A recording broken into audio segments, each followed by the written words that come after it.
Hello friend, welcome to the channel pharmacy dictionary. हमारे medicine review की series में मैं आज एक ऐसे ड्रग के बारे में बात करने वाला हूं जिसका इंडिकेशन बेसिकली डायबिटीज की प्रॉब्लम को ठीक करने के लिए यूज होता है। इसके पहले भी हमने एक वीडियो बनाया था मेटफॉर्मिन के ऊपर, लेकिन आज के इस प्रोडक्ट में एक नहीं बल्कि दो ड्रग का कॉम्बिनेशन है।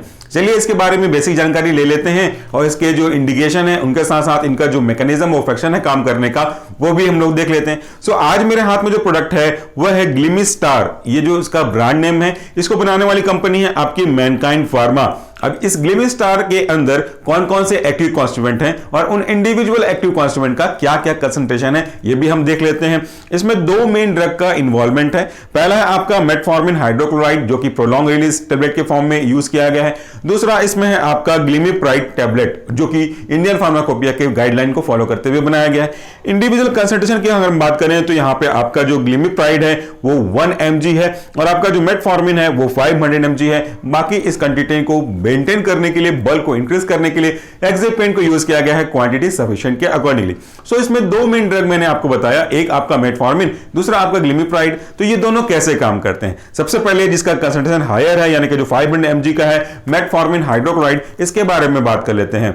मेटफॉर्मिन जो कि एक ही महत्वपूर्ण ड्रग है आपके डायबिटीज के प्रॉब्लम को सॉल्व करने के लिए। यूं तो डायबिटीज के दो टाइप होते हैं मेनली, अगर मैं बात करूं तो इसका जो इन्वॉल्वमेंट है मेटफॉर्मिन का वो टाइप 2 डायबिटीज के लिए है, यानी कि ये एक ओरल हाइपोग्लाइसेमिक ड्रग का एग्जांपल है। ओरल बोलना इसलिए जरूरी है क्योंकि अगर आप ओरल नहीं बोलते हो तो इसमें इंसुलिन का भी इन्वॉल्वमेंट हो सकता है जो कि टाइप 1 डायबिटीज के लिए मेनली यूज किए जाते हैं। तो ये हमारा मेटफॉर्मिन हो गया। इस मेटफॉर्मिन के काम करने के तरीके क्या हैं? मेटफॉर्मिन एक ऐसा ड्रग है जो अपने आप में यूनिक है, यानी कि ये आपके लीवर में बने हुए ग्लाइकोजन का वापस से टूट करके ग्लूकोज में कन्वर्ट होने के प्रोसेस को इनहिबिट करता है। ये आपके खाए गए भोजन में प्रेजेंट स्टार्च को जो कि आगे जाकर के ग्लूकोज बना सकने की एबिलिटी रखता है, इस बने हुए ग्लूकोज को आपके स्मॉल इंटेस्टाइन से एब्जॉर्ब होने से रोकता है।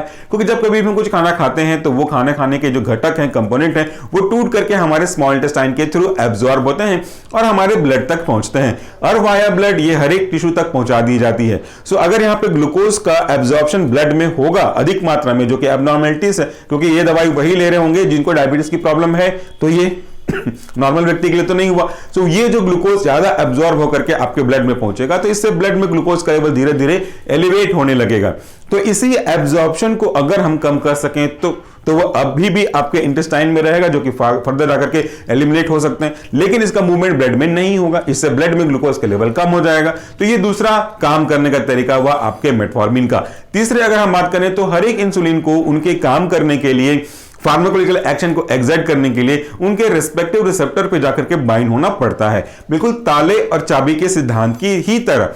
अगर आपके हाथ में चाबी है और आपके पास ताला नहीं है तो इस चाबी का कोई यूज नहीं है। तो जैसे हर एक ताले की अलग अलग चाबियां होती हैं, वैसे ही अलग अलग ड्रग के अलग अलग रिसेप्टर होते हैं। इसका उल्टा भी बोला जा सकता है कि हर एक रिसेप्टर का अपना एक इंडिविजुअल ड्रग बाइंडिंग कैपेसिटी होती है, जिसे हम ड्रग रिसेप्टर कॉम्प्लेक्स कहते हैं। तो ये जो आपका इंसुलिन है वो वहां पे जाकर के बाइंड हो जाएगा और आपका इंसुलिन ग्लूकोज के मूवमेंट को फैसिलिटेट करेगा।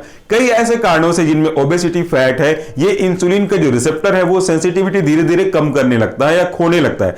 तो ये जो हमारा मेटफॉर्मिन है उस रिसेप्टर की, इंसुलिन रिसेप्टर की सेंसिटिविटी को फास्ट अप करता है और इसके कारण से आपका जो एब्जॉर्प्शन ऑफ ग्लूकोज था फ्रॉम ब्लड से टिश्यू की ओर वाया हेल्प ऑफ इंसुलिन वो फैसिलिटेट होने लगता है। ये था हमारे मेटफॉर्मिन के काम करने के तरीके।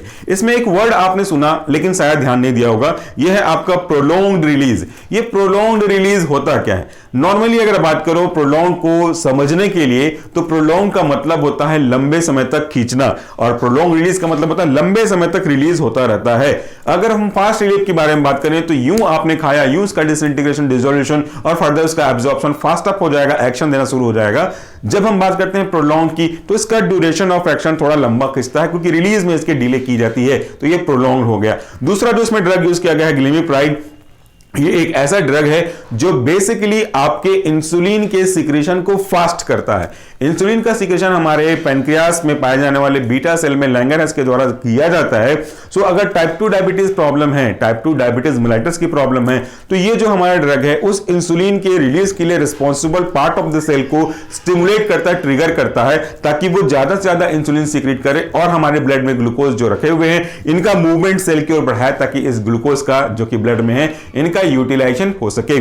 ये थे हमारे आज के ड्रग के दो कॉन्स्टिट्यूएंट और इनके काम करने के तरीके। चूंकि ये एक ऐसा ड्रग है जिसमें लाल पट्टी लगी हुई है, इसका मतलब यह है कि ये शेड्यूल एच कैटेगरी का ड्रग है। और शेड्यूल एच कैटेगरी के ड्रग कहने का मतलब होता है ये ऐसे ड्रग की लिस्ट होती है जिन्हें आप अपनी इच्छा अनुसार डॉक्टर के बिना जाकर के मेडिकल स्टोर से परचेस नहीं कर सकते।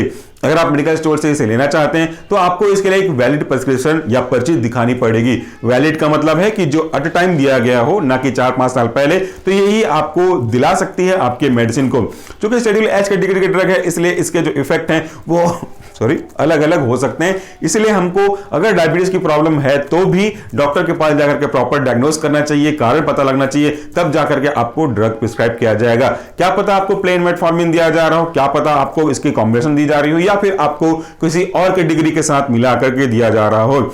ये जो आपका गिमिप्लाइड कंटेंट है इसके अंदर, इसको किसी और ड्रग के साथ मोस्ट ऑफ द केसेस में कॉम्बिनेशन के साथ ही दिया जाता है। सिंगल ड्रग के ज्यादातर चांसेस नहीं होते इसको यूज करने के। तो ये रहा बेसिक इंस्ट्रक्शन। बाकी जो बेसिक जानकारी रहती है कि इसको आपको कूल और ड्राई प्लेस पे रखना है ताकि इसके जो एक्टिव कॉन्स्टिट्यूएंट हैं वो सनलाइट के प्रेजेंस में खराब ना हो और मॉइस्चर के प्रेजेंस में भी डिटोरेट ना हो सके। ये रही कुछ आज के ड्रग की बातें। उम्मीद करता हूं कि आपको ये बेसिक इंफॉर्मेशन जरूर काम का लग रहा होगा। इससे मेडिकल के स्टूडेंट भी और साथ में जनरल पब्लिक भी अवेयर तो हो रहे होंगे कि हमको इसकी मैकेनिज्म ऑफ एक्शन की जानकारी है। हालांकि मैं फिर से कहता हूं, जैसा मैंने ऑलरेडी डिस्क्लेमर में किया है, कोई भी मेडिसिन बिना डॉक्टर की सलाह के ना लें। Self medication is always hazardous. Thank you, take care.